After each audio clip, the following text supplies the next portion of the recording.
ازيكم حبايبي؟ عاملين ايه؟ يا رب تكونوا بخير. يوم جديد معاكم ان شاء الله يعجبكم. النهارده طبعا بصوا صاحيين انا بدري جدا عشان طبعا نازله اودي سيلا للباص بتاعها. عشان تروح المدرسه طبعا، ومتقله لها زي ما انتم شايفين كده. اهو كده داخلين بقى الاسانسير، قلت بقى انزلها وبعد كده نطلع نشوف بقى ايه اللي ورانا كده اليوم من اوله. اهم حاجه ما تنسيش تحطي لي اللايك الجميل بتاعك وتشتركي في القناه وتفعلي زر الجرس عشان يوصلك كل جديد. نازله بقى معاها، بصوا هي بتقول لكم بقى بتسلم عليكم وهي على الصبح كده، وعماله بقى اقفل لها الجاكيت بتاعها. طبعا هي مش عايزه تقفله، بس طبعا احنا ايه، لان الجو بيبقى ساقع قوي الصبح. يعني ربنا يكون معاهم لان هم صغيرين، فطبعا قلت انزلها واطلع بقى اشوف ايه الحاجات اللي ورايا طبعا النهارده هعملها. دخلت هنا على الريسبشن، طبعا هي ما فيهاش اي حاجه طبعا. الدنيا رايقه، يعني هي كده رايقة، بس يعني ان شاء الله بإذن الله كده ربنا يسهل. اهو كنت بصبح عليكم بقول لكم ازيكم، حطوا لي لايك كتير كتير كتير. فطبعا هنا كنت بقى قلت اشوف بقى البلكونة، كنت مهوياها وبعدين قفلتها قبل ما انزل. فطبعا زي ما انتم شايفين الدنيا هنا رايقة كده. النهاردة قلت اعمل لهم اكلة سمك كده جميلة. يعني عشان النهاردة كمان نازلين. هاخد الولاد ونازلين يعني كده اهوت نجيبوا شوية حاجات، وفي نفس الوقت هنروح كده مشوار مع بعض. اهو كده قفلت كده الستارة، الدنيا طبعا رايقة زي ما انتوا شايفين كده. انا هوتها اي قبل ما انزل. كده هنا. زي ما انتوا شايفين كنت بوريكم هنا المراية بتاعت الجزامة. طبعا انا كنت حطاها على جنب زي ما انتوا شايفين كده قبل كده. كانت هتقع بس الحمد لله قدر الله ما شاء فعل، هي وقعت. والمراية اتكسرت. طبعا كان الولاد مش قدامها. فالحمد لله قدر الله ما شاء فعل، هي طبعا اتكسرت المراية وفي جزء من الخشب طبعا اتفتح. فقلت ان شاء الله هوديها للراجل علشان يظبطها لي، وفي نفس الوقت يعمل لي المراية بتاعتها. بصوا هي دي مكانها. انا عندي الجزامة كده مستويين، مستوى عالي كده ومستوى اللي هو اللي واطي ده كده شوية. هو ده اللي بيتحط اهو، المكان ده بتاعها، ده المكان اللي بتاع المراية بتاعت الجزامة.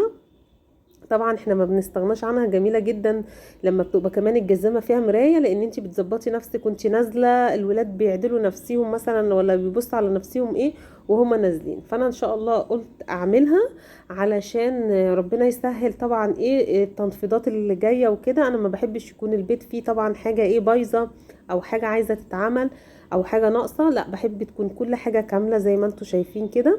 فان شاء الله قلت ايه هوديها للراجل عشان يعملها لي. دخلت كده على المطبخ. طبعا انا كنت هنا متبله السمك وخلاص بقى ايه، قلت هدخله الفرن عشان يتعمل. ده سمك اللي هو البوري، قلت اعمله سنجاري. كل مره بغير الطريقه بتاعته. هنا انا كنت حاشيه الحشوه بتاعته. حشيه ايه؟ الحشوه بتاعته حشياها. متبلاها تتبيله حلوه. وطبعا السمك بيموت في الليمون، فانا كنت مكتره الليمون جدا.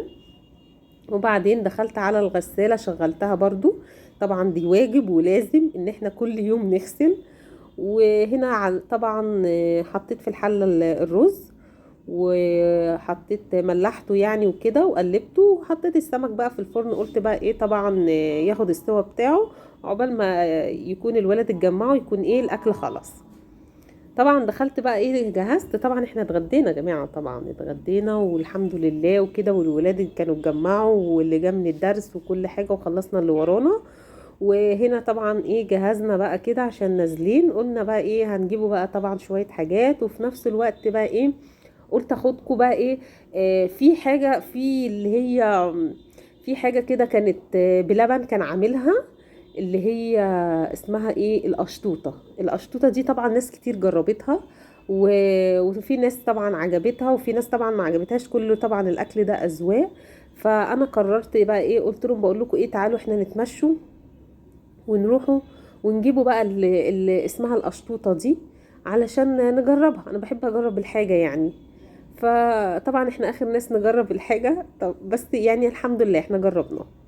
فطبعا الولاد جهزوا واحنا هنا جهزت طبعا. وكده زي ما انتم شايفين. بصوا لازم يعني لازم الستيشن ده بيحصل قبل ما ينزل يقعدوا يصوروا في نفسهم ويعملوا. طبعا هنا كان كلنا جهزنا خلاص كده وخدنا بعضنا بقى ايه ونزلنا. بصوا احنا كنا واقفين، انا عايزه اقول لكم الوقفه دي كان هو زحمه.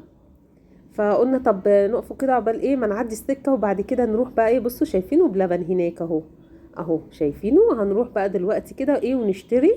طبعا بصوا عمالين بقى ايه نتشاوروا وهنجيبوا ايه. على فكره احنا رسينا، قعدنا هنا كنا بنتجادل انتوا عايزين ايه وطلبات ايه، وقعدنا نتصل برضو باللي في البيت علشان نشوف هما عايزين ايه. وطبعا رسينا على كله طلب رز بلبن، كل واحد طلب الطلب بتاعه، كله طلب رز بلبن. ماشي. انا الوحيده اللي جبت القشطوطه عشان عايزه اجربها، يعني ما فيش حد جازف معايا وقال لي لا انا هجيبها. طبعا هنا خلاص كنا رجعنا من البيت، جبنا بقى الحاجات اللي احنا كمان برضو عايزينها واحنا راجعين. وهنا كنت مستنياهم عشان كانوا بيجيبوا برضو حاجات من السوبر ماركت هنا اللي تحت البيت. فقلت بقى ايه بصوا بقى نخش بقى نطلع ونجرب بقى اللي هي القشطوطه دي. بقول لكم انا اللي جبت، بس يعني كل واحد طلب كله، يعني طلبوا رز بلبن. اللي طلب الايس كريم، واللي طلب بالمكسرات، واللي طلب ساده.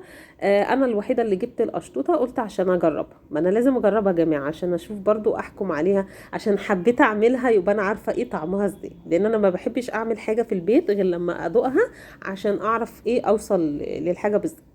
طبعا هنا كنت وصلت اهو خلاص دخلت البيت وهنبدأ. بصوا انا ما غيرتش ولا اي حاجة. بصوا الطلبات احنا جبنا الحاجات اهو.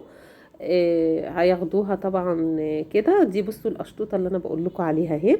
وبعدين انا جبت طبعا، هي كانت انواع كتير، ما حبيتش اجرب اللي هي كان فيه بالموز والفراولة، وفي بالمانجا، وفي بالكراميل، وفي حاجات تانية. بس انا جربت ايه، حبيت اجرب اللي هي بالمكسرات واللي تحتيها رز بلبن.